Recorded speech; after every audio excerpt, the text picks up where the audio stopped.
Hey everyone, and welcome to Recharge the Podcast. I'm David Coe. My guest today is a healthcare executive, advisor, author, activist, and friend. His leadership has helped to build some of the most successful companies in the industry. As a pioneer in the field, he's made headlines for his business acumen, his advocacy for fair wages, and his personal mission to keep humanity in healthcare. Let's recharge with John Driscoll.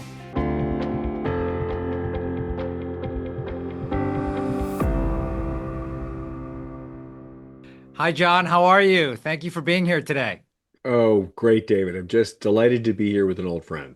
I can't tell you how excited I am for today's conversation. I've been really looking forward to this because I know how much you are juggling and you continue to juggle, whether it's, your projects on the board of University of Connecticut, Waystar, Magnet Health, and others, and your own podcast, which I was so lucky to be on, Care Talk. So I know how busy you are. But I always like to start my podcast, as many of our listeners know, by doing a quick pulse check. And that pulse check is this whole podcast of mine was inspired by my book, Recharge, which is to really think about your mental health like a phone battery. And so, if we're going to do a quick check in with you, my first question is, how's your battery and why? I'm kind of fired up, David. I'm working on some really interesting projects. We're doing some really cool things with the state of Connecticut and with the UConn Health system. It's the end of the week, so and I'm traveling a little bit, so I'm a little weary, but I got a great night's sleep last night and worked out first thing this morning, and I've got a couple of more. It's late in the day on the East Coast on Friday, and I'm charged up about this conversation and about a few of the other things we're going to try to accomplish.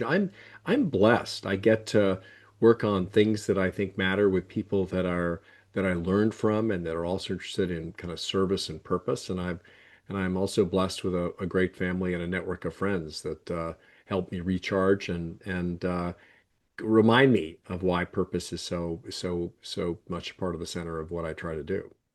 You just hit on a bunch of things that we're going to talk about throughout the hour as we kind of dig into your impressive career and all the knowledge that you have around healthcare.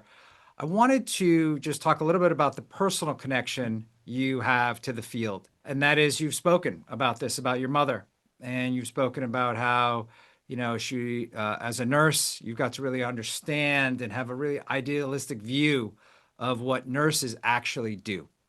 And then you also tragically lost a sibling that you've talked about at a very young age to cystic fibrosis.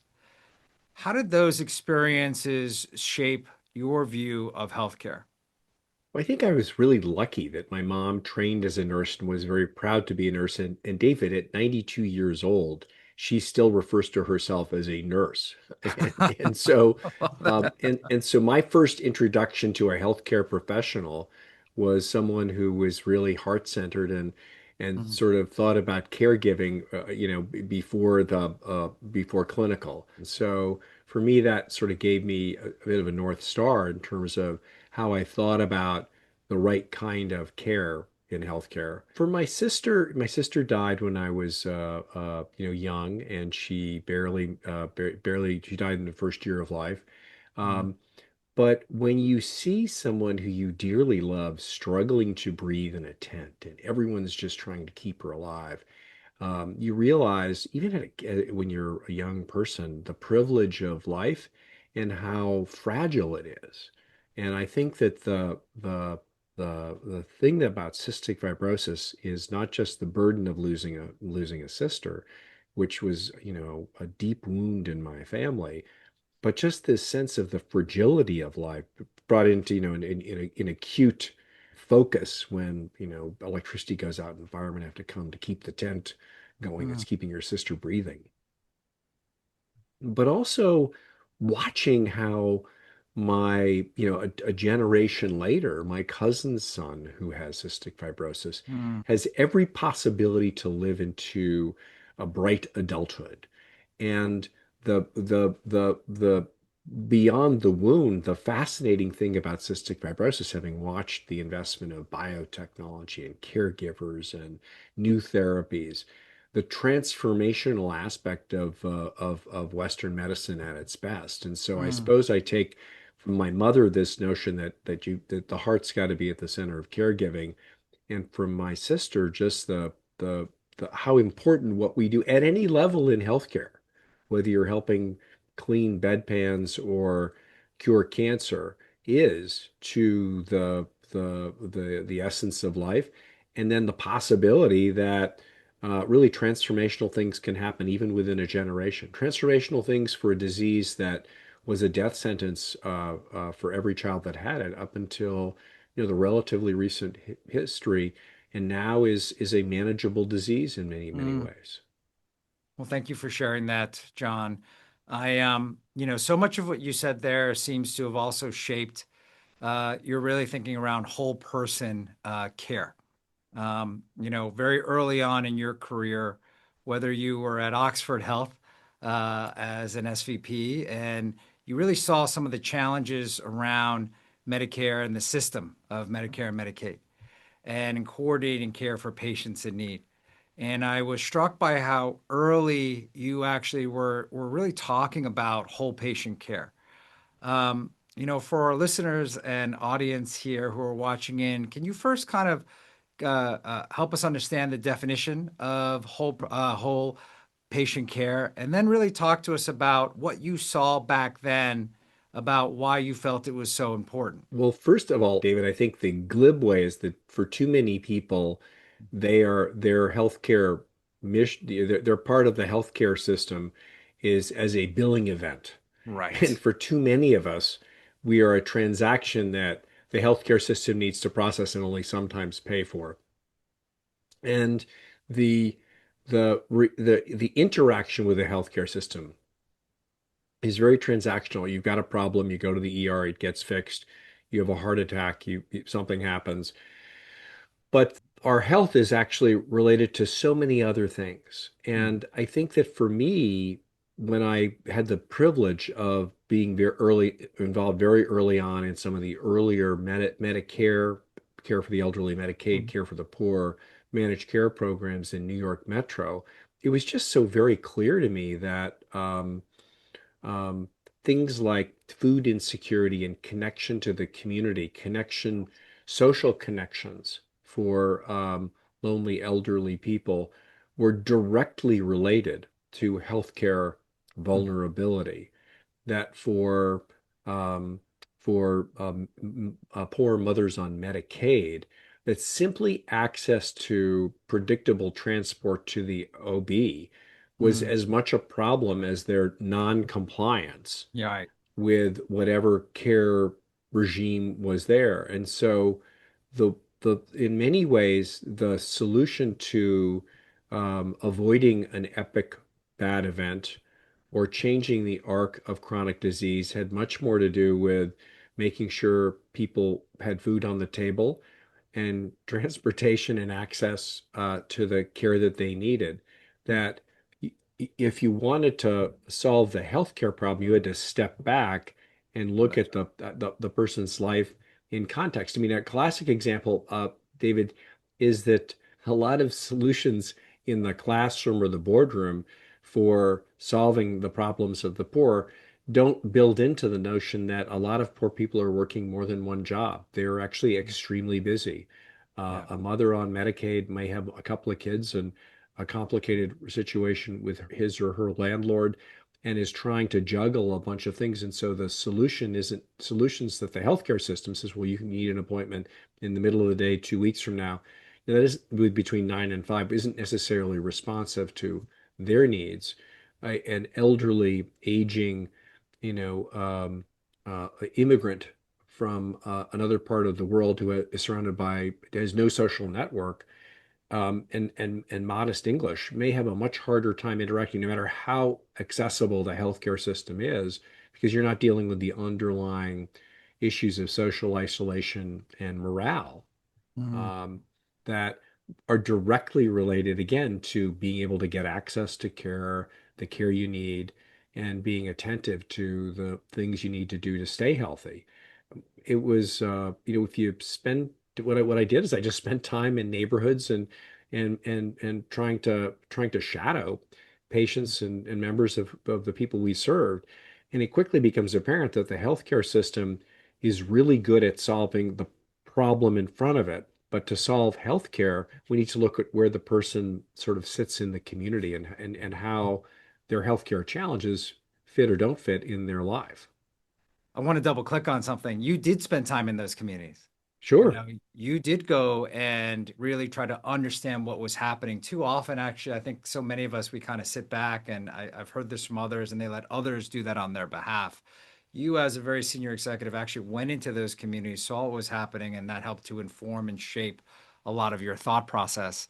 And you talked about this very, very early before it even became, I would say, a mainstream discussion topic.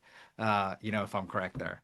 The good fortune I had, David, is, I had all kinds of weird jobs early on. One of the things I did is before I went to business school, I developed housing programs for homeless families, transitional programs for homeless families in Massachusetts. And we quickly found for the Department of Social Services after between college and graduate school is that there were more empty public health units than we had homeless families, and yet Hmm. homeless families were cycling through the system. I mean, there were a number of different kind of core reasons. Um, Pregnant and parenting teens were not taught how to run a household. Um, Battered women needed access to mental health and transitional health services and safety. Hmm.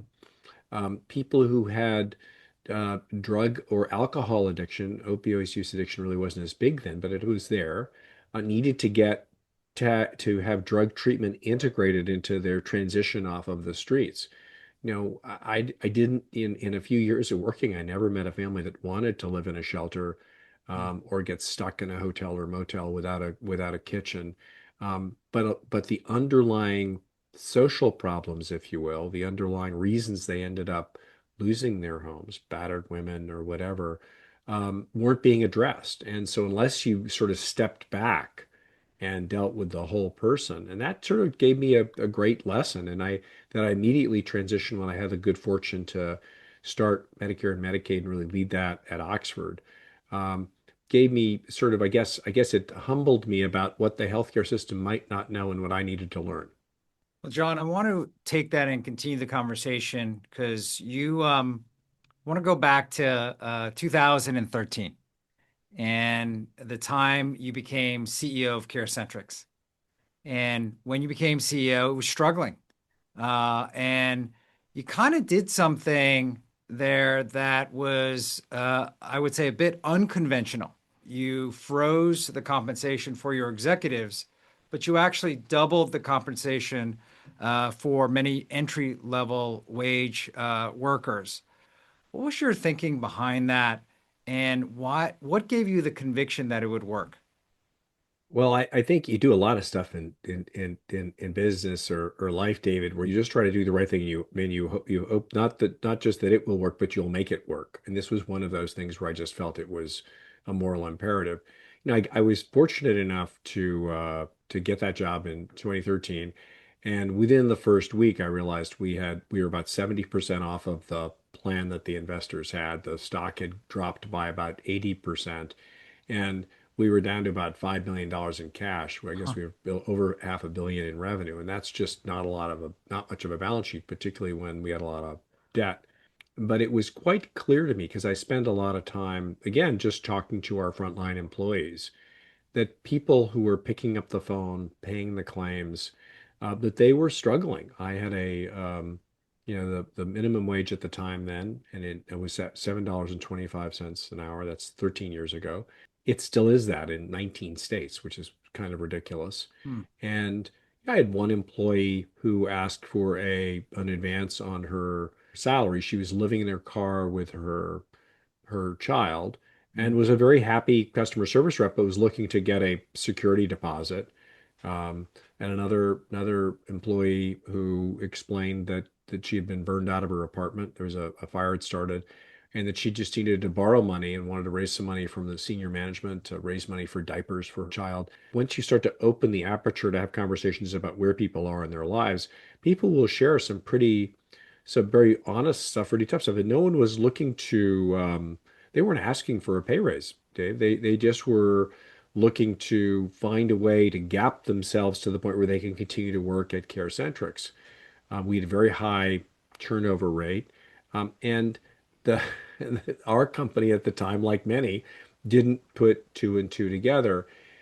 Because we were in a difficult circumstance and weren't making much money, I thought it was super important that we invest the typical annual increase of the executives into those front lines. So we cut some corners and saved a bunch of money on executive compensation and relatively quickly doubled the minimum wage, entry level minimum wage at the company to $15 an hour.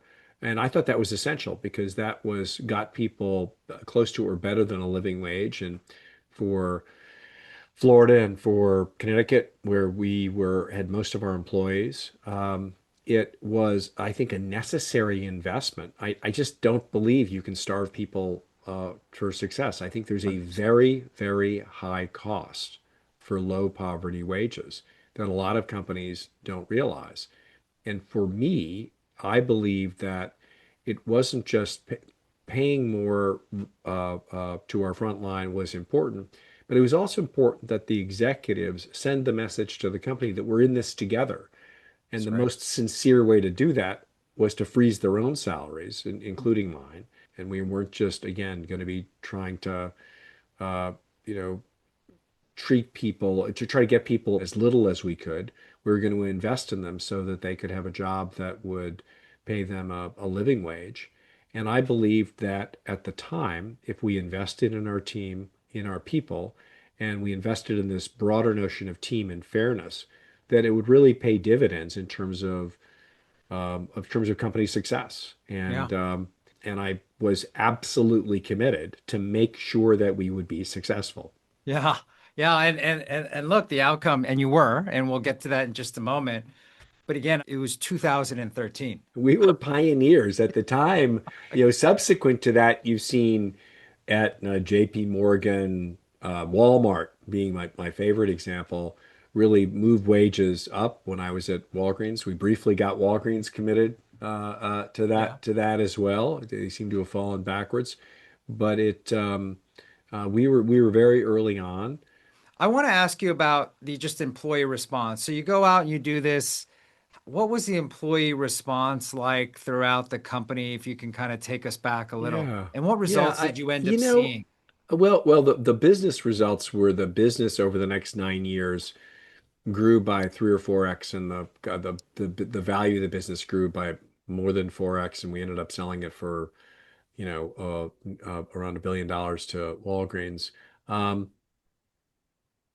Honestly, it shakes me. Like some of the emails you got, it was transformational, David. When people Yeah. can pay for a roof over their head, they're doing a job they like, trying to do the best they can, often working one and a half or two jobs, not seeing their kids, to go from that to actually being able to afford to live on the wages for a job they liked.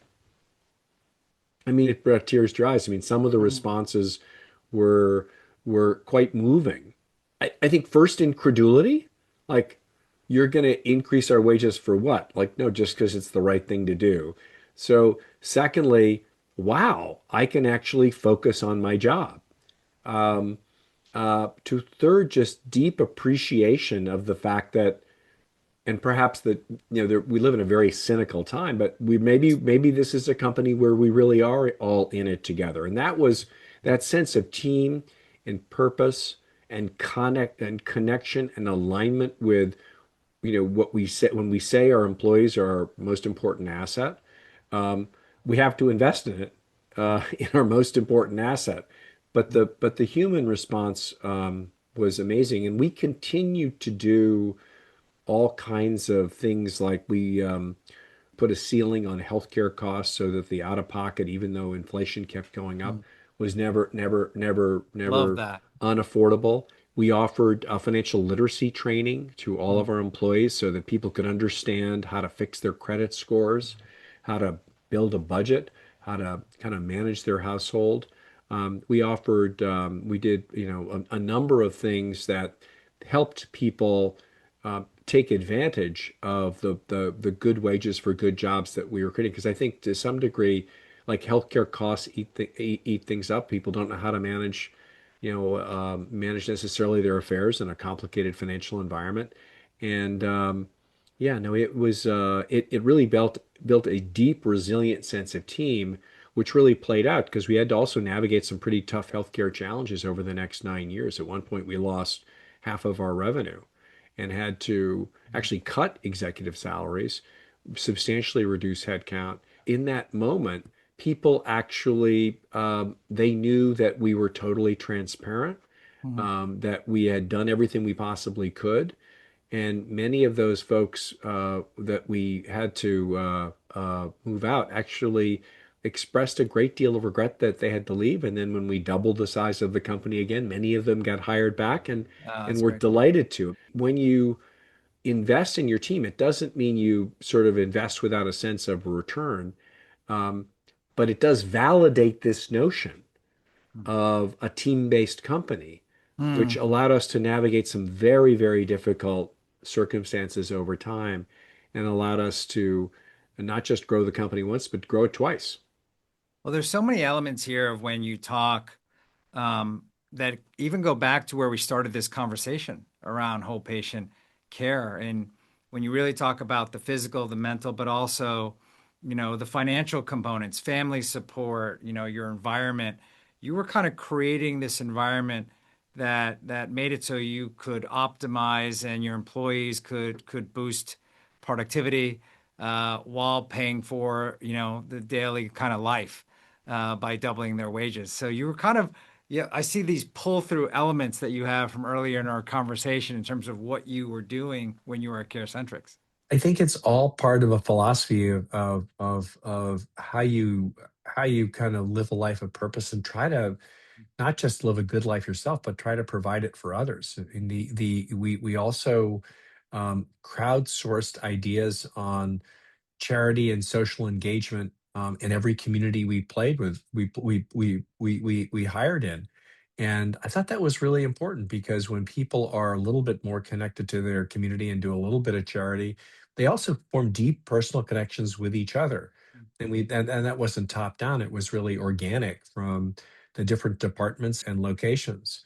And I just think if you've got that kind of team based whole person uh, respect for the individual, but an ambition for a team culture, um, more and more ideas come out of the woodwork, not just, by the way, from the executives, but many of them from the employees themselves. Because we'd poll them and we'd ask them, like, what do you need that we could help out with? Doesn't mean we're going to pay for everything, but maybe we can connect you to some resources.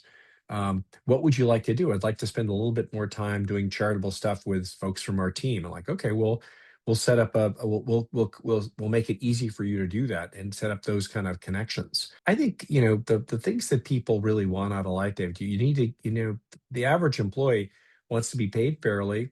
They want to be doing something with a sense of mission and purpose. And we were very clear that our job was to make that last mile. We were in the post-acute care business, that last mile of care healthy, happy, and successful for patients.